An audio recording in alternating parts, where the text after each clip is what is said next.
नमस्कार साथियों, स्वागत है आप सभी का संस्कृति पीसेस के ऑनलाइन प्लेटफॉर्म पर। दोस्तों हम लोग जुड़ चुके हैं अपने इस करंट अफेयर्स के प्रोग्राम में। दोस्तों एक नई सीरीज हम लोग स्टार्ट कर रहे हैं और 72वीं बीपीएससी एग्जाम को ध्यान में रखते हुए हम स्टार्ट कर रहे हैं। एक्चुअली हम 1000 एमसीक्यू के माध्यम से पूरे करंट अफेयर्स को ग्रिप करने वाले हैं और इसके बाद हम बिहार स्पेशल जो टॉपिक्स हैं उनके एमसीक्यूज और भी प्रैक्टिस करेंगे। तो आप निश्चिंत रहिएगा इसके लिए। दोस्तों इस 1000 एमसीक्यू को तो एक दिन में संभव नहीं है कि हम लोग कर पाए, है ना। तो इसको हम लोग सेट वाइज डिवाइड कर लिए हैं और प्रत्येक सेट में 20 क्वेश्चंस मिनिमम हम रखने का प्रयास करेंगे, उस पर हम डिस्कशन करेंगे। ठीक है, अपने अपने अगर अभी बात करें तो अपने एग्जाम में अभी समय है और हम बहुत अच्छे तरीके से इसको ग्रिप कर सकते हैं 20-25 क्वेश्चंस के माध्यम से। तो आज इस सीरीज का पहला सेट है और इस पर हम लोग बात करेंगे। सेट नंबर 1 में आपके पास 20 क्वेश्चन होंगे और प्रत्येक क्वेश्चन को हम बहुत बारीकी से देखने का प्रयास करेंगे। ठीक है, तो आइए सेशन की शुरुआत करते हैं और बहुत ही शानदार तरीके से हम लोग कंटिन्यू करते हैं अपने इस प्रोग्राम को। दोस्तों आज का जो पहला क्वेश्चन है इसमें कहा जा रहा है भारत वन स्थिति रिपोर्ट जो 2023 आई है, इसके कथनों पर विचार करते हुए सही विकल्प चुनिए। 3 स्टेटमेंट दिए गए हैं। दोस्तों आपको पता होगा कि बीपीएससी के एग्जाम में भी जो कथन वाले क्वेश्चंस हैं, स्टेटमेंट बेस्ड क्वेश्चन है, वो इंट्रोड्यूस कर दिए गए हैं और आगामी परीक्षा में आपको देखने को मिलेंगे भी इस प्रकार के प्रश्न। तो आपकी प्रिपरेशन बिल्कुल उसी पैटर्न पर होनी चाहिए जैसे आपके एग्जाम में प्रश्न पूछता है। चलिए तीनों स्टेटमेंट को ध्यान से पढ़िए। पहला स्टेटमेंट है कि यह इस श्रृंखला की 18वीं रिपोर्ट है। ठीक है, पहला बात यह हो गया। दूसरा स्टेटमेंट है कि रिपोर्ट के मुताबिक भारत के वनावरण में कुल 156 वर्ग किलोमीटर की वृद्धि दर्ज हुई है। दूसरा स्टेटमेंट है। और तीसरा स्टेटमेंट है कि देश का कुल वनावरण इसके भौगोलिक क्षेत्रफल का 19.86% है। ठीक है, तीसरा स्टेटमेंट हो गया। अब आपको तीनों स्टेटमेंट को ध्यान से पढ़कर आंसर देना है। कमेंट बॉक्स में आप तुरंत ही आंसर कर दीजिए कि दिए गए विकल्प में से कौन सा विकल्प आपका ठीक है, कितने स्टेटमेंट इसमें बिल्कुल आपको करेक्ट लग रहे हैं। तो दोस्तों यहां पर अगर हम बात करें तो आप इसके सही आंसर को अगर ढूंढेंगे तो आपको मिल गया होगा। यहां पर ऑप्शन बी बिल्कुल राइट आंसर आपको देखने को मिलेगा, 1 और 2। दोस्तों अगर हम बात करें तो यह इस श्रृंखला की 18वीं रिपोर्ट है, बिल्कुल ठीक बात है। और दूसरे स्टेटमेंट की बात करें तो इस रिपोर्ट के मुताबिक भारत के वनावरण में कुल 156 वर्ग किलोमीटर की जो वृद्धि है वह दर्ज करी गई है। ठीक है, तीसरा स्टेटमेंट गलत हो जाता है। देश का कुल वनावरण इसके भौगोलिक क्षेत्रफल का 19.86% है, यह कहा जा रहा है। ठीक है, तो देश का कुल वनावरण कितना है, फॉरेस्ट कवर कितना है, यह आपको जानना यहाँ पर आवश्यक हो जाता है। ठीक है, तो अगर हम बात करें टोटल फॉरेस्ट कवर है इसकी, तो यहां पर आपको जो टोटल फॉरेस्ट कवर है भारत की वह देखने को मिल जाएगी 21.72%। 21.72%। तो इस विकल्प को आप ध्यान रखेंगे। बेसिकली इस डेटा को आप अच्छे से कंज्यूम करेंगे, आप इसको पकड़ने का प्रयास करेंगे।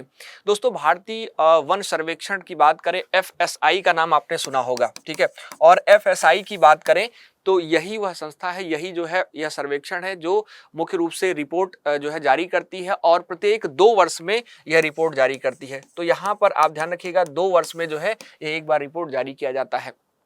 ठीक है, अभी आप देखेंगे जो 2023 वाली रिपोर्ट है वह जारी करी गई और अभी वह 2025 में आपको देखने को मिली, लास्ट में, है ना, कुछ ही समय पहले मिली है। तो आप इसको बहुत अच्छे तरीके से गौर करेंगे। साथ ही साथ पहली बार यह रिपोर्ट कब प्रकाशित हुई, यह एक बहुत ही महत्वपूर्ण सवाल आपके सामने हो सकता है कि फर्स्ट टाइम यह जो रिपोर्ट है यह कब पब्लिश हुई। ठीक है, तो यहाँ पर फर्स्ट टाइम इस रिपोर्ट की बात करें तो आप ध्यान रखिएगा सन 1987 में इसको पहली बार प्रकाशित किया गया था। ठीक है, तो एक इंपॉर्टेंट पॉइंट आपको और भी इस प्रश्न से संबंधित ध्यान रखना होगा। साथ ही साथ ध्यान रखिएगा जो नवीनतम रिपोर्ट है इस आंकड़े की अगर बात करें तो इस आंकड़े के अनुसार पिछले 2 वर्ष की बात करें 2021 की तुलना में, तो भारत के वनावरण में 156 वर्ग किलोमीटर की जो वृद्धि है वह दर्ज करी गई है। ठीक है, तो यह स्टेटमेंट बिल्कुल ठीक है, आप जो देख पा रहे हैं। साथ ही साथ आप ध्यान रखिएगा यदि हम वनावरण और वृक्षावरण जो फॉरेस्ट एंड ट्री कवर है दोनों को मिला दें तो यह कुल जो है 24.62% हो जाता है। दोनों बातें अलग अलग हैं। तो यहां पर अगर मुख्य रूप से आप गौर करेंगे जो फॉरेस्ट प्लस ट्री कवर है, इसको फॉरेस्ट और ट्री कवर, ठीक है, इन दोनों को अगर आप गौर करेंगे तो यह आंकड़ा 24.62% आपको देखने को मिलेगा। कुल अगर हम जो है वनावरण और वृक्षावरण की बात करते हैं तो, और अगर यहाँ पर केवल आपसे जो है देश के कुल वनावरण की बात करी जाए, फॉरेस्ट कवर की बात करी जाए, कुल भौगोलिक क्षेत्रफल का, वह कितना है तो 21.72% है। इसमें डिफरेंशिएट आपको बहुत अच्छे तरीके से होना चाहिए। तो इतना चीज अगर आप ध्यान रखेंगे तो अगर इससे संबंधित प्रश्न पूछा जाएगा आप बहुत अच्छे तरीके से बना पाएंगे। चलिए नेक्स्ट क्वेश्चन की तरफ बढ़ते हैं। अगला क्वेश्चन है, साल 2025 में बोनालू उत्सव की शुरुआत जो है गोलकुंडा किले के जगदम्बा महाकाली मंदिर में हुई, यह कहाँ स्थित है?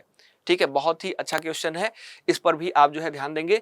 तो मुख्य रूप से अगर हम बात करें तो यह स्थित है हैदराबाद तेलंगाना में। Option A is right answer. दोस्तों अगर हम बात करें बोनालू की, तो बोनालू यह तेलंगाना का एक पारंपरिक हिंदू त्योहार है।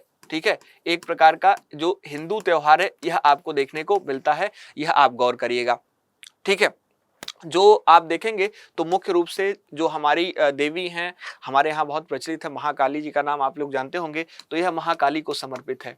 ठीक है, तो यह एक इंपॉर्टेंट पॉइंट यह भी हो जाता है। साथ ही साथ यह मुख्य रूप से आप देखेंगे तो जो आषाढ़ मास होता है, अब आपको समझ में आ नहीं रहा होगा, जो हिंदी महीने को नहीं जानते हैं कि सर आषाढ़ मास कब होता है, तो आषाढ़ मास की बात करें दोस्तों तो आप अगर जो है अंग्रेजी कैलेंडर जो है उसमें जो जुलाई और अगस्त का महीना देखते हैं, ठीक है, यह जो है होता है आषाढ़ मास। ठीक है, और आप देखेंगे तो इसमें जो है मनाया जाता है। और इसकी शुरुआत की बात करें तो जो ऐतिहासिक गोलकुंडा किला है इसके जगदम्बा मंदिर से होता है, ध्यान रखिएगा। और जिसके बाद यह जो है सिकंदराबाद के उज्जैनी महाकाली मंदिर और फिर आगे आप देखेंगे तो हैदराबाद के अन्य हिस्सों में मनाया जाता है। और इस त्योहार की जो शुरुआत है, अगर हम बात करें इस उत्सव की इसकी शुरुआत की बात करें तो आप ध्यान रखिएगा 19वीं शताब्दी, ठीक है, 19वीं शताब्दी में जो इसकी शुरुआत है वह आपको देखने को मिलती है, इसके दौरान जो है देखने को मिलती है। और उस समय आप देखेंगे एक बहुत ही प्रकंड, एक बहुत ही जो है बड़ी महामारी जो है आई थी, और इस महामारी के अंत के बाद जो है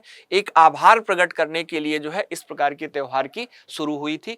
जो माँ महाकाली हैं इनके संदर्भ में आभार प्रकट करने के लिए इस प्रकार की त्योहार की शुरुआत करी गई थी। ठीक है, तो आप इस पर भी बहुत अच्छे तरीके से कमांड करेंगे, ध्यान रखेंगे। चलिए आगे बढ़ते हैं अपने तीसरे नंबर के क्वेश्चन पर। दोस्तों दुनिया के उस प्रथम जेट संचालित ह्यूमनॉइड रोबोट का नाम क्या है जो जमीन से 50 सेंटीमीटर ऊपर उठकर हवा में स्थिर रहने में सफल रहा है? बहुत ही अच्छा क्वेश्चन है, ध्यान रखिएगा। तो यहां पर आप ध्यान रखेंगे एक रोबोट है, उसका नाम है आयरन क्यूब 3। ऑप्शन सी में आपको नजर आएगा। ठीक है, इसको आप ध्यान रखिएगा, आयरन क्यूब 3। तो इस पर आप गौर करेंगे, यही वह जो है रोबोट है। दोस्तों Italian institute of technology IIT द्वारा विकसित अगर हम बात करें तो आप ध्यान रखिएगा जो इटालियन इंस्टीट्यूट ऑफ टेक्नोलॉजी है इसने विकसित किया है आयरन क्यूब 3 को। ठीक है, इसने विकसित किया है जो आयरन क्यूब 3 है। ठीक है, तो आप ध्यान रखिएगा इस चीज को। साथ ही साथ यह दुनिया का पहला ऐसा रोबोट है दोस्तों जो जेट इंजन की मदद से हवा में उड़ सकता है। तो यह जेट इंजन की मदद से आप देखेंगे हवा में उड़ पा रहा है, यह भी एक महत्वपूर्ण पॉइंट आपको जो है ध्यान रखना होगा। इसके साथ साथ आप ध्यान रखिएगा जो इसे जमीन से ऊपर उठाने के लिए जो पर्याप्त थ्रस्ट है, जो एक धक्का है, वह प्रदान करता है जो है जो जेट इंजन है, आप लोग जानते होंगे इसके बारे में। और इस तकनीक का जो मुख्य उद्देश्य है दोस्तों वह आप देखेंगे तो आपदा प्रबंधन जो है और जहां इंसान या जो पारंपरिक गाड़ियां हैं जहां नहीं पहुंच पाती हैं, है ना, वहां यह रोबोट जो है उड़कर जा सकता है। और जो थर्मल सेंसर है उसके जरिए आप देखेंगे तो जो फंसे हुए लोग हैं उनकी तलाश कर सकता है, उनको निकालने में मदद करवा सकता है। ठीक है, जैसे आप देखेंगे कई बार भूकंप की जब गतिविधि होती है, भूकंप आता है कहीं पर, तो वहां पर जान माल दोनों का नुकसान होता है। तो ऐसी स्थिति में यह रोबोट बहुत ही कामगार साबित होने वाला है। इसके अलावा इसके बाद जो मलबा या जलती हुई जो इमारतें हैं उनमें जाकर यह डिटेक्ट कर सकता है, पहचान करके जो है लोगों को बचाने में मदद कर सकता है। तो दुनिया का पहला फ्लाइंग ह्यूमनॉइड रोबोट जो है आपका जो आयरन क्यूब 3 है, इसके बारे में आप ध्यान रखिएगा बहुत अच्छे तरीके से। ठीक है, और यह जैसा कि हमने बताया कि यह मुख्यतः जेट इंजन जो है इस पे लगाए गए हैं, 4 छोटे जेट इंजन इसमें लगाए गए हैं, 4 जो है ध्यान रखिएगा 4 छोटे जो है जेट इंजन इसमें लगाए गए हैं जिनके माध्यम से इसको थ्रस्ट मिलता है और यह इस प्रकार का जो क्रियात्मक कार्य है वह कर पाता है। ठीक, चलिए आगे बढ़ते हैं अपने नेक्स्ट क्वेश्चन की तरफ। 4 नंबर का क्वेश्चन है। चौथे नंबर का क्वेश्चन है, संघाई सहयोग संगठन की 22वीं रक्षा मंत्रियों की बैठक जिसमें भारत के रक्षा मंत्री शामिल हुए किस जगह आयोजित की गई थी। ठीक है, वह इस जो है स्पेसिफिक जगह की बात यहाँ पर आपसे पूछी जा रही है, तो आप ध्यान रखिएगा। ऑप्शन ए है किंगदाओ चीन, दूसरा है अलमाटी कजाकिस्तान, ऑप्शन सी है मॉस्को रूस, ऑप्शन डी है ताशकंद उज्बेकिस्तान। तो दोस्तों अगर हम एससीओ रक्षा मंत्रियों की बैठक की बात करें, अभी जो है जो 22वीं रक्षा मंत्रियों की बैठक हुई वह आपकी किंगदाओ चीन में हुई है। ध्यान रखिएगा, option A is right answer. दोस्तों अगर हम बात करें जो संघाई सहयोग संगठन है, एससीओ के नाम से आप इसको जानते हैं, और इसकी बात करें तो इसके रक्षा मंत्री की जो 22वीं बैठक है वह आपको 22 जून 2025 को देखने को मिली थी, है ना। यह बैठक हुई थी जो 22वीं बैठक थी। ठीक है, ध्यान रखना है। और अगर हम बात करें तो स्थान भी अब आपको पता चल गया है, इसको भी ध्यान रखना है। और इस बैठक की अध्यक्षता जो है वह चीन करा था। तो यहाँ पर अध्यक्षता भी पूछा जाए तो आप ध्यान रखिएगा, इसकी अध्यक्षता चीन के द्वारा करी गई थी, है ना, इस बैठक की। और जिसमें भारत के जो रक्षा मंत्री हमारे हैं, जो राजनाथ सिंह जी हैं, वह जो है इसमें शामिल हुए थे। तो यहाँ पर राजनाथ सिंह जी को भी आपको ध्यान में रखना होगा, भारत की तरफ से जो पार्टिसिपेट किए। और इसका मुख्य विषय जो है वह बहुत ही इंपॉर्टेंट हो जाता है दोस्तों। तो आपसे थीम पूछा जा सकता है, मुख्य विषय पूछा जा सकता है, तो आप इसको बहुत अच्छे तरीके से गौर करेंगे कि इसका मुख्य विषय क्या है। इसके मुख्य विषय की बात करें तो आप ध्यान रखिएगा, इसका मुख्य विषय है संघाई भावना को बनाए रखना। ठीक है, संघाई भावना को बनाए रखना। ठीक है, तो इसको बहुत अच्छे तरीके से ध्यान रखिएगा। इसका थीम, एग्जाम के लिए जो थीम होता है दोस्तों वह बहुत ही ज्यादा जरूरी होता है। ठीक है, थीम से प्रश्न अक्सर आपके एग्जाम में पूछे गए हैं, तो इनको विशेष तौर पर आपको ध्यान में रखना चाहिए। ठीक है, और यहाँ पर संघाई भावना को बनाए रखना, प्रगति पर एससीओ, यह जो है इसकी थीम रही है। ठीक है, तो यहाँ पर आप इसको गौर करेंगे, इस विषय के इसके जो मुख्य विषय हैं इनके संदर्भ में। ठीक है, इसका जो मुख्य विषय है। चलिए आगे बढ़ते हैं। कुछ अगर पूछना हो तो आप कमेंट बॉक्स में पूछेंगे, मैं जरूर आपको आंसर करूंगा। अगला जो है, जो आपका क्वेश्चन है 5 नंबर का है, 1855 के प्रसिद्ध संथाल विद्रोह की याद में मनाया जाने वाला जो हूल दिवस है, ठीक है, हूल दिवस से आप लोग परिचित होंगे, हर साल किस तारीख को मनाया जाता है। यह एक छोटा सा प्रश्न है, स्टैटिक के संदर्भ में भी देखें तो आपसे बहुत ज्यादा इंपॉर्टेंट हो जाता है आपके लिए, आपके एग्जाम के लिए, है ना। तो यहाँ पर फिलहाल आपसे पूछा जा रहा है कि यह हूल दिवस जो है कब सेलिब्रेट किया जाता है। तो ध्यान रखिएगा, इसका आंसर आप करिएगा 20 जून, 21 जून, 30 जून, 9 जून। तो दोस्तों अगर हम हूल दिवस और संथाल विद्रोह की बात करें तो यह जो है 30 जून 1855 का दिन आपको ध्यान होगा शायद, है ना।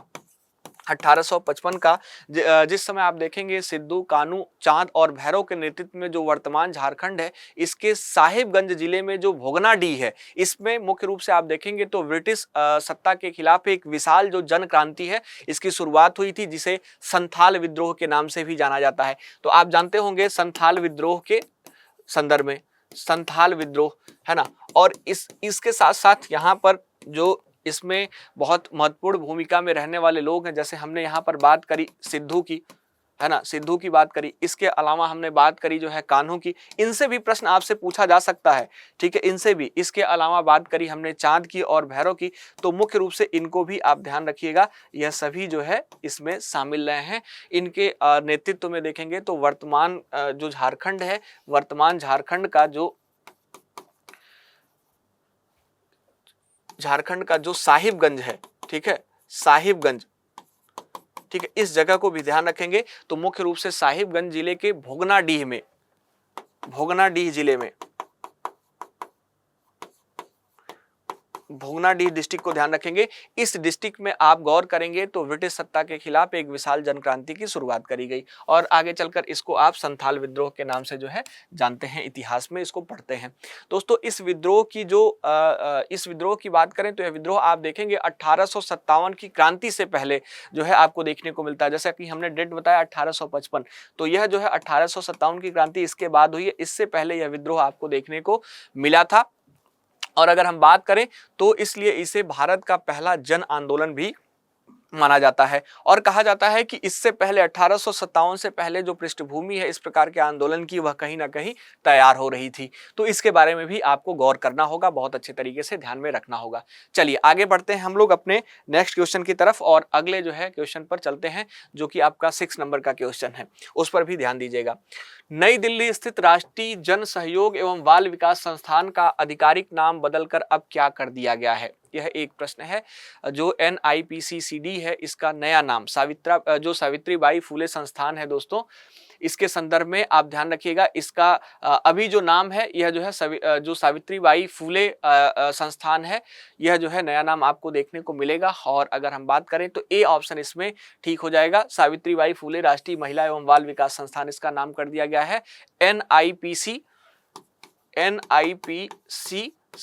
ठीक है, ध्यान रखिएगा, यह जो है अभी देखने को मिलता है। और अगर बात करें सावित्रीबाई फुले राष्ट्रीय महिला एवं बाल विकास संस्थान की, तो जुलाई 2025 आपको ध्यान रखना होगा। ठीक है, 2025 में ही आप गौर करेंगे तो यहाँ पर भारत सरकार ने राष्ट्रीय जन सहयोग एवं बाल विकास संस्थान जो है इसका नाम बदलकर आधिकारिक तौर पर सावित्रीबाई फुले कर दिया था। ठीक है, इसका नाम बदलकर जो है यह कर दिया गया था, ध्यान रखना है। और अगर हम बात करें तो यह बदलाव महिला शिक्षा की जो अग्रदूत सावित्रीबाई फुले हैं इनको सम्मानित करने के लिए दोस्तों, और महिला व बाल विकास पर ध्यान केंद्रित कराने के लिए इनको जो है डेडिकेट किया गया है यह नाम। तो ध्यान रखिएगा, इसके संदर्भ में भी बहुत ही इंपॉर्टेंट हो जाता है। चलिए अगले क्वेश्चन की तरफ बढ़ते हैं। ऑप्शन ए राइट आंसर, इसका ध्यान रखना है। अगले क्वेश्चन की तरफ बढ़ते हैं। 7 नंबर का क्वेश्चन है, रूस और यूरोप की सबसे ऊंची चोटी माउंट एल्ब्रस पर चढ़ने वाली विश्व की सबसे कम उम्र की पर्वतारोही कौन बने हैं? ठीक है, तो इनका नाम आप बता दीजिए। हर्षवर्धन सिंह, शिवांगी पाठक, तेगवीर सिंह, जो काम्या कार्तिकेयन है यह। तो अगर यहाँ पर हम तेगवीर सिंह का बात करें दोस्तों मुख्य रूप से, है ना, तो यह नाम आपको ध्यान रखना होगा। यह है तेगवीर सिंह, एक बच्चे हैं, ध्यान रखिएगा। इन्होंने यूरोप के सबसे ऊंची जो चोटी है माउंट जो एल्ब्रस है रूस की चढ़ाई पर एक नया इतिहास रचा है। ठीक है, तो ध्यान रखना है। 5642 5642 आप ध्यान रखिएगा, 5642 मीटर ऊंची इस चोटी पर चढ़ने वाले विश्व के सबसे कम उम्र के पर्वतारोही हैं। ठीक है, सबसे कम उम्र के पर्वतारोही हैं। ठीक है, यह जो है तेगवीर सिंह। तो ध्यान रखिएगा बहुत अच्छे तरीके से, और यह भी बहुत ही इंपॉर्टेंट प्रश्न आपके लिए हो जाता है। अगले प्रश्न पर बढ़ते हैं। 8 नंबर का क्वेश्चन है। मुख्य रूप से यहाँ पर पूछा जा रहा है, बिहार सरकार की मुख्यमंत्री कलाकार पेंशन योजना के तहत कम से कम 10 साल सेवा देने वाले कलाकारों को हर महीने कितनी पेंशन दी जाएगी? ठीक है, 5000, 4000, 3000, 10,000 आप कमेंट बॉक्स में लिखेंगे। तो दोस्तों अगर हम बात करें इसके तहत जो राशि दी जानी है, जो पेंशन दी जानी है, वह आपकी है 3000, 3000। Option C is right answer. दोस्तों बिहार सरकार द्वारा शुरू की गई जो मुख्यमंत्री कलाकार पेंशन योजना है, इसका उद्देश्य है जो राज्य के कलाकार हैं, ठीक है, राज्य के कलाकारों का जो आर्थिक स्थिति है, ठीक है, जो आर्थिक स्थिति है इसमें थोड़ा सा जो है सहायता करना, इनको जो है और भी सुरक्षा प्रदान करना। ठीक है, आर्थिक सुरक्षा जो है देना, और साथ ही साथ यहाँ पर अगर हम बात करें तो जो सम्मान है वह भी प्रदान करना जो है उद्देश्य है ना, सम्मान प्रदान करना। तो इसको भी आप गौर करेंगे। और अगर हम बात करें तो आप ध्यान रखिएगा ताकि वे अपनी जो कला साधना है उसको निर्बाध रूप से जारी रख सकें, यह जो है इसका उद्देश्य नजर आता है मुख्यमंत्री कलाकार पेंशन योजना का। और इस योजना का लाभ अगर हम बात करें तो इसके लाभ के संदर्भ में आप एक पॉइंट ध्यान रखिएगा। मुख्य रूप से अगर हम बात करें तो 50 वर्ष से अधिक आयु के उन कलाकारों को, जो मुख्य रूप से अगर आप देखेंगे जो कला के क्षेत्र में काम कर रहे हैं, उनको मिलेगा जिन्होंने जो है कम से कम 10 वर्षों का योगदान दिया है। ठीक है, तो 10 वर्षों का योगदान जो है आवश्यक है, 10 वर्षों का जो योगदान जो है आवश्यक है कम से कम, है ना। तो यहाँ पर जो लाभ के संदर्भ में पॉइंट है यह आप ध्यान रखिएगा, है ना, यह उम्र आयु के संदर्भ में है और यहाँ पर यह जो है योगदान के संदर्भ में है। तो इन दोनों पॉइंट को आप कनेक्ट करेंगे। दोस्तों पात्र कलाकारों को प्रतिमाह 3000 रुपए की पेंशन दी जाएगी, यह आपने देख ही लिया। ठीक है, तो इसके संदर्भ में यह ध्यान रखना आवश्यक है। चलिए आगे बढ़ते हैं अगले क्वेश्चन की तरफ। भारतीय नौसेना में पहली महिला फाइटर पायलट बनने का गौरव किससे मिला है? वेरी इंपॉर्टेंट क्वेश्चन है, वेरी इंपॉर्टेंट क्वेश्चन है, ध्यान रखिएगा। ऐसे प्रश्न बीपीएससी के हमेशा से फेवरेट रहते हैं, तो आप गौर करेंगे। दोस्तों यहाँ पर इस प्रश्न का आंसर आप कर दीजिए। चलिए इसका आंसर देखते हैं। सब लेफ्टिनेंट आस्था पुनिया का नाम आप ध्यान रखिएगा, पहली महिला फाइटर पायलट बनने वाली जो है यह महिला हो जाती हैं। इनको यह गौरव मिला है, यह सम्मान मिला है, ध्यान रखिएगा। भारतीय नौसेना की सब लेफ्टिनेंट आस्था पुनिया है, ठीक है। तो ध्यान रखिएगा, इनका नाम पहली महिला फाइटर के रूप में नियुक्त किया गया। और इससे पहले महिला केवल जो ट्रांसपोर्ट विमान है, ठीक है, जो अपने ट्रांसपोर्ट विमान होते हैं, ट्रांसपोर्ट जो विमान है, इसमें आप देखेंगे तो मुख्य रूप से एक जो श्रेणी होती है ऑब्जर्वर की, ठीक है, जो ऑब्जर्वर हैं, ठीक, इनके संदर्भ में आपको देखने को यह मिल जाते थे। लेकिन अब जो है प्रेजेंट में आप देखेंगे भारतीय नौसेना में पहली जो सब लेफ्टिनेंट आस्था पुनिया हैं, यह महिला फाइटर के गौरव को भी जो है प्राप्त कर चुकी हैं, ठीक है। तो आप यहाँ पर ध्यान रखिएगा। लेकिन अब युद्धक विमान जो फाइटर जेट्स हैं, वह भी जो है यह अब उड़ा सकेंगी, ठीक है। तो ध्यान रखेंगे बहुत अच्छे तरीके से, फाइटर जेट्स के संदर्भ में, है ना, यह अब उड़ा सकेंगी। चलिए आगे बढ़ते हैं अगले क्वेश्चन की तरफ। 10वें नंबर का क्वेश्चन है, इस पर भी थोड़ा सा गौर करेंगे। सूची 1 उपग्रह को सूची 2 जो प्रक्षेपण यान के संदर्भ में है, इसके साथ सुमेलित करने के लिए कहा गया है, ठीक है। तो सुमेलित वाले भी क्वेश्चन आपसे पूछे जाते हैं। एक बार आप इसको बहुत अच्छे से सुमेलित करेंगे, एक बार आप जो है इसका आंसर करेंगे। तो यहाँ पर आप देखेंगे जो EOS 09 है, इसकी अगर हम बात करें तो आप गौर करेंगे, यह किससे, पृथ्वी अवलोकन उपग्रह है, इसरो द्वारा जो है PSLV से जो है यह आप देखेंगे प्रक्षेपित है। तो आप ध्यान रखिएगा, जो ए का आपका सही ऑप्शन होगा वह मुख्य रूप से PSLV C61 है, ध्यान रखना है इसको अच्छे तरीके से, ठीक है।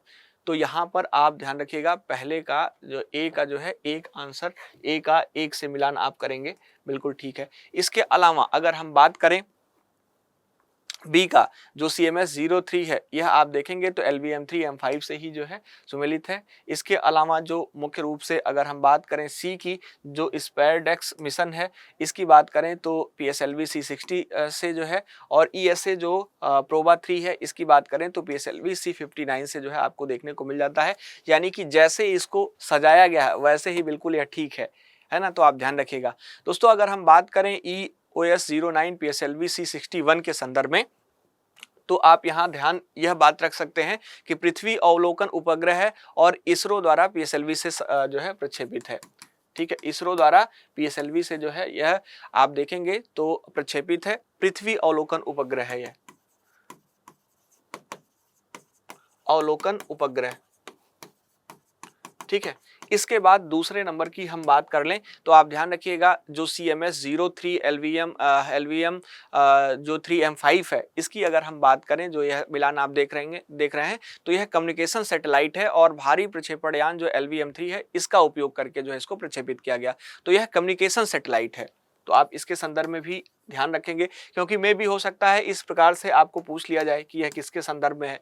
तो यह कम्युनिकेशन सैटेलाइट आपको देखने को मिलेगा, कम्युनिकेशन सैटेलाइट, ठीक है। तो ध्यान रखना है। इसके अलावा अगर हम बात करें यहाँ पर जो SPADEX मिशन है, जो PSLV C60 के संदर्भ में आपको देखने को मिल रहा है, इसकी बात करें तो स्पेस जो डॉकिंग एक्सपेरिमेंट है, भारत का जो स्पेस डॉकिंग परीक्षण मिशन है, यह देखने को मिलता है। तो आप इसके बारे में भी ध्यान रखिएगा, भारत का स्पेस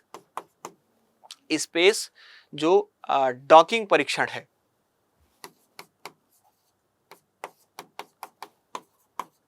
ठीक है। तो यहाँ पर इसको इस संदर्भ में ध्यान रखना होगा, यह जो है इसके संदर्भ में मिशन आपको देखने को मिला था। अब एक लास्ट और बचा है, लास्ट वाले के बारे में भी देख लीजिए। तो जो ESA PROB जो प्रोबा 3 है और PSLV C60 जो मुख्य रूप से PSLV से लॉन्च किया गया है, इसको भी ध्यान रखिएगा। तो यह यूरोपियन जो स्पेस एजेंसी है, मुख्य रूप से इसका जो है ESA का मिशन है, ठीक है। तो ESA का मिशन है, यह ध्यान रखिएगा, यूरोपियन स्पेस एजेंसी, ठीक है, इसका यह मिशन है, इसको आप गौर करेंगे। इतनी बातें अगर ध्यान रहेंगी तो काम आपका चल जाएगा। चलिए अगले क्वेश्चन पर बढ़ते हैं हम लोग। 11 नंबर के, भारतीय खो खो महासंघ के अध्यक्ष पद पर दोबारा किसकी नियुक्ति हुई है, यह प्रश्न पूछा जा रहा है। तो आप एक बार बताएंगे कमेंट बॉक्स में। दोस्तों अगर हम बात करें यहाँ पर तो आपको नाम ध्यान रखना होगा सुधांशु मित्तल का। भारतीय खो खो महासंघ के अध्यक्ष के पद पर दोबारा इनकी नियुक्ति की गई है, सुधांशु मित्तल की।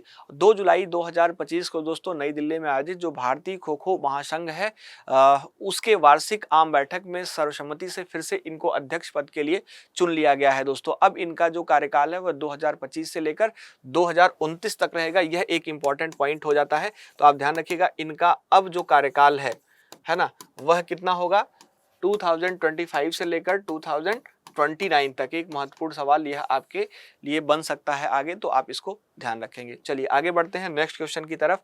अगला क्वेश्चन है किस राज्य सरकार ने तेंदुपत्ता, ठीक है, जो संग्राहक है इन संग्राहकों के लिए चरण पादुका योजना को पुनः जो है लागू किया है। बहुत ही इंपॉर्टेंट सवाल है, ध्यान रखिएगा।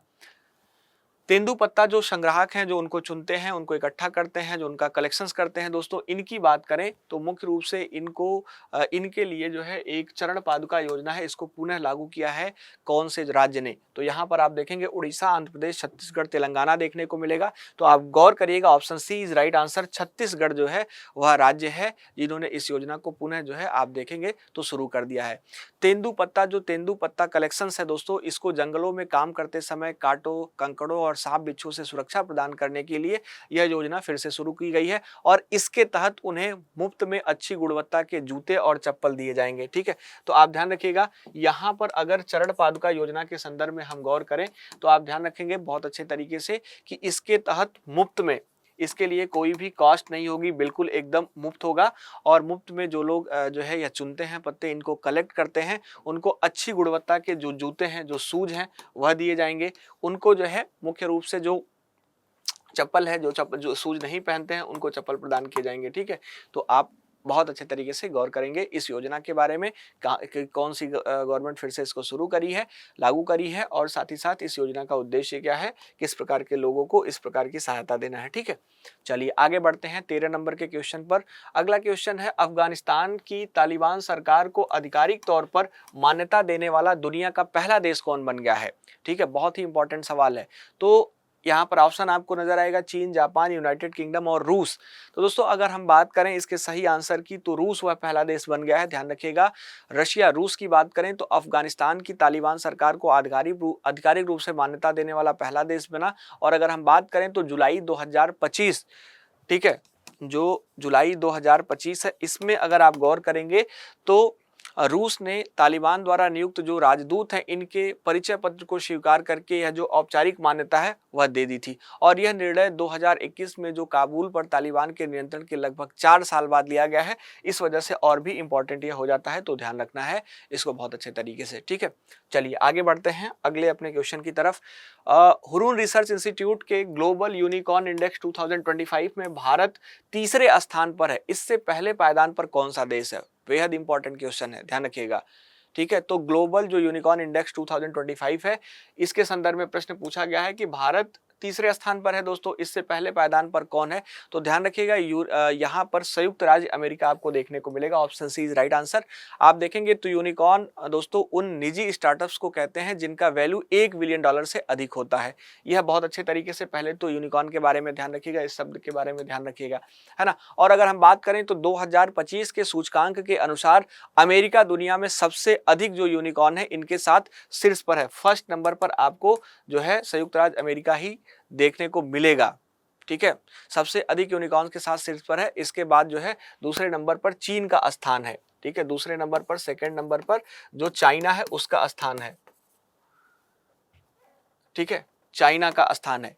तो पहले नंबर का पूछा था, इसमें पहले पायदान पर कौन सा देश है, तो आप ध्यान रखेंगे यूएसए आपको ध्यान रखना होगा, है ना। और दूसरे नंबर पर चाइना है, और थर्ड नंबर पर अगर हम बात करें तो अपना प्यारा देश इंडिया यानी कि भारत है। ठीक है दोस्तों, भारत की अगर हम और बात कर लें थोड़ा सा इस प्रश्न के परिप्रेक्ष्य में जो इंपॉर्टेंट पॉइंट है, तो ध्यान रखिएगा भारत 64 यूनिकॉर्न्स के साथ वैश्विक स्तर पर तीसरे स्थान पर है। ठीक है, तो यहाँ पर भारत के पास आप गौर करेंगे तो 64 जो यूनिकॉर्न्स हैं, है ना, यूनिकॉर्न्स हैं, इनको ध्यान रखना होगा। यूनिकॉर्न्स के साथ यह वैश्विक स्तर पर तीसरे स्थान पर आपको बना हुआ दिखाई देगा और यह सूचकांक दोस्तों किसी देश की जो नवाचार क्षमता होती है, वहां के जो निवेश का माहौल होता है उसको भी प्रेजेंट करता है, उसको भी दर्शाता है। तो इस फैक्ट को भी आपको ध्यान में रखना पड़ेगा। चलिए आगे बढ़ते हैं अगले क्वेश्चन की तरफ। आपका 15 नंबर का क्वेश्चन यहाँ पर देखने को मिल रहा है। कहा जा रहा है कि पुस्तक और उनके लेखकों का सही मिलान करें। ठीक है, तो आइए एक बार इस पर जो है हम बात कर लेते हैं। इनके जो पुस्तक दी गई है और उनके लेखकों का मिलान हम लोग कर लेते हैं। एक पुस्तक है the ones cricket my life and more. ठीक है, तो अगर हम बात करें तो यह पुस्तक किसके बारे में है, तो मुख्य रूप से उनके उनके लेखक कौन है, तो यहाँ पर शिखर धवन मिलेंगे। यानी कि ए नंबर जो आपको मिलान के लिए दी गया है उसका सही मिलान 2 नंबर से होगा। ठीक है, ध्यान रखिएगा, ए का 2 होगा। ठीक है, ए का 2 होगा। The one cricket my life and more, यह जो है शिखर धवन जो है के संदर्भ में है, ध्यान रखिएगा बहुत अच्छे तरीके से। दूसरा पुस्तक है स्वास्थ्य के प्रहरी, ललिता शौर्य।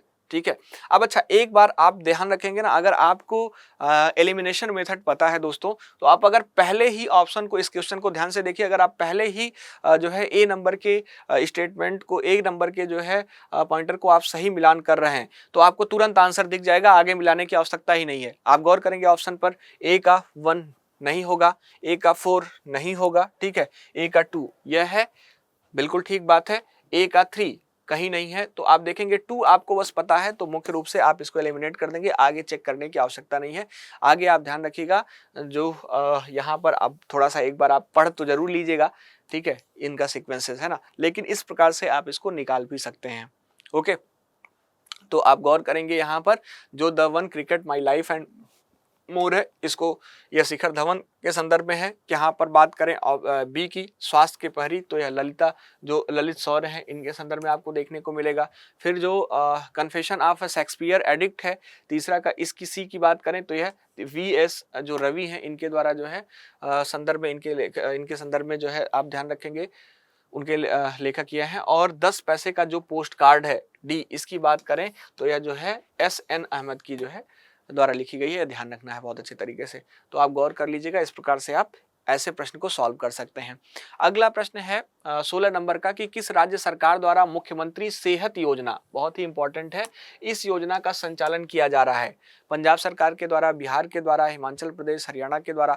तो ध्यान रखिएगा जो मुख्यमंत्री सेहत योजना है दोस्तों, वह पंजाब सरकार के द्वारा जो है आप देखेंगे इसका संचालन किया जा रहा है। Option A is right answer. दोस्तों अगर हम बात करें जन 2026 की, जनवरी 2026 की, तो आप ध्यान रखिएगा जनवरी 2026 में पंजाब सरकार द्वारा लागू की गई है मुख्यमंत्री सेहत योजना, एक बहुत ही महत्वपूर्ण और व्यापक स्वास्थ्य बीमा पहल है। ठीक है, तो आप इतना ही ध्यान रखिएगा, यह एक प्रकार का बीमा पहल है, आपको ज्ञात होना चाहिए है ना। और इस योजना की सबसे बड़ी विशेषता के बारे में बात करें तो वह यह है कि राज्य के सभी निवासियों के लिए बिना किसी आय सीमा, बिना किसी इनकम कैप के, ठीक है, इनकम कैप के आप देखेंगे तो मुख्य रूप से आप गौर करेंगे बिना इनकम कैप के जो है यह जो है दी जा रही है। और साथ ही साथ प्रति परिवार आप देखेंगे प्रतिवर्ष 10 लाख तक का जो कैशलेस कवरेज है वह मिलता है। तो 10 लाख का अगला पॉइंट आपके लिए हो जाता है 10 लाख का जो कैशलेस, कैश नहीं मिलेगा, ध्यान रखिएगा, ऐसा नहीं कि आप जाकर जो है उसको जो है कलेक्ट करें, तो यह कैशलेस कवरेज है। ठीक है, कैशलेस कवरेज है, तो इसके बारे में भी आप बहुत अच्छे तरीके से गौर करेंगे, मिलता है। और जो मुख्य रूप से जो गंभीर बीमारी है, जैसे अगर हम बात करें मान लीजिए किसी को कैंसर जैसी समस्या है, या किसी को जो है मुख्य रूप से अगर हम बात करें जैसे हृदय रोग है ना, हृदय रोग है, तो इन सभी को आप देखेंगे मुख्य रूप से यह जो है देखने को मिल जाएगा, इस योजना का लाभ उनको प्राप्त हो जाएगा। ठीक है, इससे जो है यह 10 लाख तक का जो सेवा है वह ले सकते हैं इस योजना के माध्यम से पंजाब में, है ना। और यह जो है इन लोगों के इस जैसे बीमारियों से जूझ रहे लोगों के लिए बहुत ही महत्वपूर्ण होगा दोस्तों, और उनके इलाज के लिए एक बड़ी राहत के रूप में काम करेगा। ठीक है, ध्यान रखना है। चलिए अगले क्वेश्चन की तरफ बढ़ते हैं। 17 नंबर का जो क्वेश्चन है उस पर दोस्तों, वह पहली सार्वजनिक कंपनी कौन सी है जिसने 4 ट्रिलियन अमेरिकी डॉलर के मार्केट कैप को पार किया है। एक महत्वपूर्ण सवाल यह भी आपके पास देखने को मिलता है दोस्तों। अगर हम बात करें तो उस कंपनी का नाम आपसे पूछा जा रहा है, तो यहाँ पर 4 कंपनियों का नाम दिया है, एनवीडिया, अमेजन, एप्पल और माइक्रोसॉफ्ट। वह कौन सी कंपनी है? तो आप इस पर आंसर पर गौर करेंगे, अगर आपने पढ़ा होगा तो ऑप्शन ए में आपको नजर आएगा एनवीडिया। ठीक है, बहुत ज्यादा चर्चा में है दोस्तों एनवीडिया। वैसे भी तो एनवीडिया को तो आप गौर करिएगा, कभी भूलिएगा नहीं, इस साल खास करके जो है, ठीक है, यह बहुत ज्यादा चर्चा में भी रहा है एनवीडिया दोस्तों आर्टिफिशियल इंटेलिजेंस अगर हम बात करें एआई की, तो एआई क्रांति ने एनवीडिया को दुनिया का सबसे मूल्यवान कंपनी बना दिया है दोस्तों। सबसे जो है मूल्यवान कंपनी यह जो है नजर आती है। और एनवीडिया के जो ग्राफिक्स प्रोसेसिंग यूनिट है, जो मुख्य रूप से जीपीयू हैं, ठीक है, इनकी अगर हम बात करें तो इनका उपयोग जी, इसका जो है जो एनवीडिया के जीपीयू का जो उपयोग है वह आप कहाँ कहाँ देखने को पा रहे हैं। तो आप मुख्य रूप से इसका उपयोग आप चैट जीपीटी, जो एक बहुत बड़ा जो है मुख्य रूप से एआई मॉडल है, आपको पता होगा जो चैट जीपीटी है, ठीक है, चैट जीपीटी है, इसमें आपको देखने को मिल जाएगा। इस जैसे बड़े मॉडल जो एआई मॉडल्स हैं, इनको प्रशिक्षित करने के लिए इस प्रकार के जीपीयू का जो उपयोग है वह किया जा रहा है। ठीक है, एआई चिप्स की इस अभूतपूर्व मांग के कारण आप देखेंगे तो कंपनी ने $4 ट्रिलियन की जो बाजार पूंजीकरण है, जो मुख्य रूप से मार्केट कैप है, इसका आंकड़ा भी छू लिया है एनवीडिया ने। तो आप इसको भी बहुत अच्छे तरीके से सारे पॉइंट्स को कलेक्ट करेंगे। ठीक है, चलिए अगले क्वेश्चन की तरफ बढ़ते हैं। 18 नंबर का क्वेश्चन है, निम्नलिखित पोर्टल और उनके जारीकर्ताओं का सही मिलान करें। यह आपसे दिया गया है मिलान वाला क्वेश्चन। आप फिर एक बार जो है अच्छे तरीके से इसका मिलान करेंगे। ठीक है, तो हमने दोस्तों सेम ऐसे ही अरेंज कर दिया है, आप अपने हिसाब से देख लीजिएगा एक बार, है ना। भारत पोल पोर्टल है, इसकी बात करें तो मुख्य रूप से आप देखेंगे तो जो जारी करता रहे हैं वह अमित शाह रहे हैं। बिल्कुल ठीक है, बहुत अच्छा तरीके से आप इसको ध्यान रखेंगे। भारत पोर्टल जो है वो अमित शाह जी ने शुरू किया था, इसको जो है इसकी जारी करता रहे। और ध्यान रखिएगा यह गृह मंत्रालय से संबंधित पहल है, एमएचए से संबंधित पहल है। ठीक है, संबंधित पहल है, मिनिस्ट्री ऑफ होम अफेयर से संबंधित पहल है। और दूसरी की बात करें जो भारती पोर्टल है, वह तेलंगाना राज्य के द्वारा ही जो है जारी किया गया। और इसकी बात करें तो जो भू अभिलेख हैं, ठीक है, जो भू अभिलेख हैं, इसके अलावा अगर हम बात करें जो राजस्व जो रेवेन्यू के संदर्भ में इससे जुड़ा हुआ जो पोर्टल है वह नजर आता है। राजस्व से जुड़ा हुआ पोर्टल है यह। ठीक है, पोर्टल, यह एक महत्वपूर्ण सवाल आप जो है ध्यान रखेंगे और सभी पॉइंट को ध्यान रखेंगे इसमें। तीसरा है संचार साथी पोर्टल, मुख्य रूप से दूरसंचार विभाग के द्वारा इसको जो है जारी किया गया। इसके बारे में भी अगर हम गौर करें तो आप ध्यान रखिएगा, यह मुख्य रूप से संचार साथी पोर्टल है, इसकी बात करें तो डिपार्टमेंट ऑफ टेलीकम्युनिकेशन से ही जो है कनेक्टेड है, दूरसंचार विभाग से, और मोबाइल टेलीकॉम सुरक्षा व सेवाओं के लिए है। ठीक है, तो आप ध्यान रखिएगा मोबाइल और टेलीकॉम जो मुख्य रूप से सुरक्षा और सेवा है, इससे संबंधित है। ठीक है, तो आप बहुत अच्छे तरीके से इसको भी गौर करेंगे। और चौथा है उपस्थिति पोर्टल, जो कि झारखंड सरकार के द्वारा आपको देखने को मिलेगा, है ना। और जो लॉन्च किया गया, तो यह राज्य सरकार द्वारा जो मुख्य रूप से जो एक प्रकार की उपस्थिति है और जो निगरानी है उसके लिए किया गया है। ठीक है, तो इसको आप बहुत अच्छे तरीके से ध्यान रखेंगे, इसको आप जो है उपस्थिति पोर्टल को ध्यान रखेंगे, है ना। झारखंड सरकार के द्वारा आपको देखने को मिल जाता है। ठीक, क्लियर है। चलिए चारों ऑप्शन को आपने देख लिया अच्छे से। अब अगले क्वेश्चन की तरफ बढ़ते हैं। 19 नंबर का क्वेश्चन, पारंपरिक भारतीय स्प्रिट ओजोफेनी, ठीक है, ओजोफेनी का संबंध किस राज्य से, यह प्रश्न पूछा जा रहा है।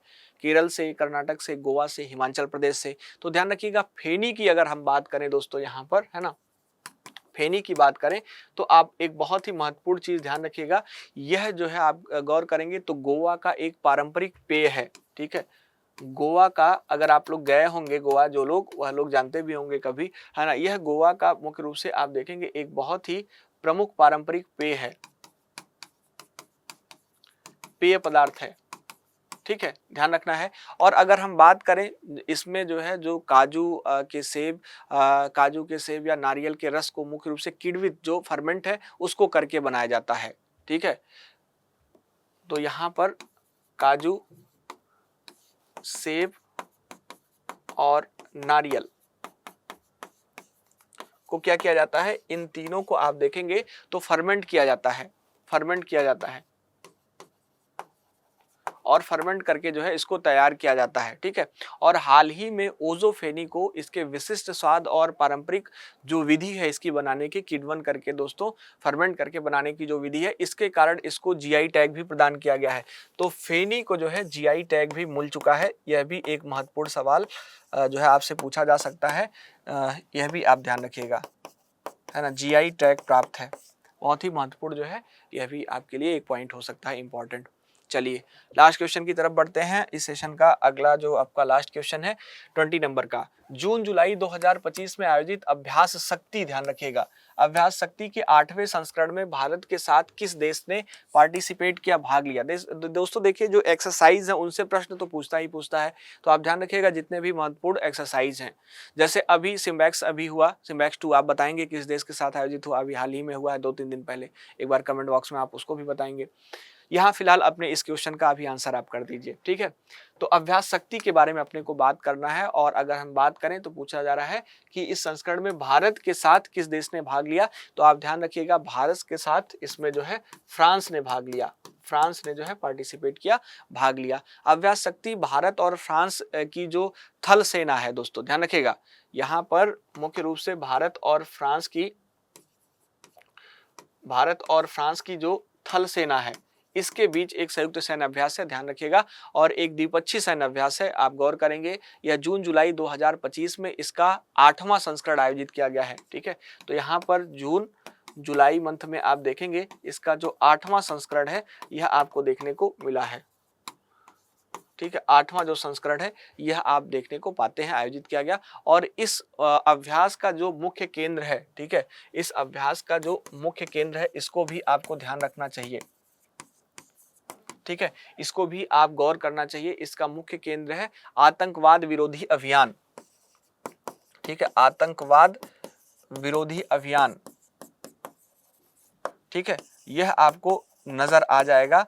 इसका जो है जो मुख्य केंद्र, जो मुख्य बात है इसके इस जो है अभ्यास के संदर्भ में। और जो अर्बन वॉरफेयर है, जो शहरी युद्ध है, वह भी है, आप लिख लीजिए, और अर्बन वॉरफेयर, हिंदी में ही लिख लीजिए, ज्यादा सही रहेगा, अर्बन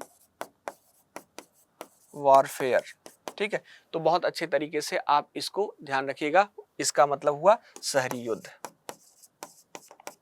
इस पर केंद्रित है अभ्यास, ठीक है। तो महत्वपूर्ण पॉइंट आप इसके संदर्भ में यह 2-3 और अगर ध्यान रखेंगे तो आपका काम हो जाएगा। तो दोस्तों यह 20 क्वेश्चंस थे, आशा करता हूं कि हर एक क्वेश्चन को आपने सॉल्व किया है। अगर कहीं डाउट है कोई तो पूछ लीजिए, जो लोग रिकॉर्डेड सेशन देख रहे हैं वो एक बार कमेंट बॉक्स में कहीं पर भी कोई अगर दिक्कत होगी तो आप पिन कर दीजिएगा। मैं जरूर कमेंट बॉक्स देखता हूँ दोस्तों अपने वीडियो का, मैं आपको तुरंत रिप्लाई करूंगा जैसे ही मैं देख पाऊंगा आपके क्वेश्चंस को। तो आप बेहिचक होकर आप इसका जो डाउट है वो आप कमेंट बॉक्स में लिख सकते हैं। साथ ही साथ हर एक प्रश्न का आंसर आप मेरे साथ ही देते चलेंगे। जो लोग रिकॉर्डेड देख रहे हैं तो आपके लिए भी एक कॉन्फिडेंस बूस्टअप का काम करेगा ये कि हम अच्छा कर पा रहे हैं, ठीक है।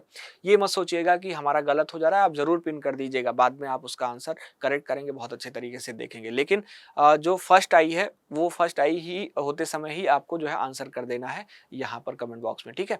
तो आज के लिए दोस्तों इतना ही, मिलते हैं हम लोग अपने नेक्स्ट सेशन में, और आशा करता हूँ कि बीपीएससी की जो तैयारी है वो बहुत ठीक ढंग से आप कर रहे होंगे। किसी भी प्रकार का डाउट, किसी भी प्रकार का क्वेश्चन, किसी भी प्रकार का कोई क्वेरी हो तो आप मुझे सीधे जो है मैसेज कर सकते हैं कमेंट बॉक्स में, मैं ज़रूर आपसे जो है बात कर लूँगा, वहाँ पर आपको जो भी समस्या है उसका निदान कर दूंगा। चलिए आज के लिए इतना ही, थैंक यू सो मच, बहुत बहुत धन्यवाद आप सभी का संस्कृति हाईएस के प्लेटफॉर्म से जुड़ने के लिए, और साथ ही साथ हमारे इस बीपीएससी के करंट अफेयर्स प्रोग्राम से भी जुड़ने के लिए। Thank you so much.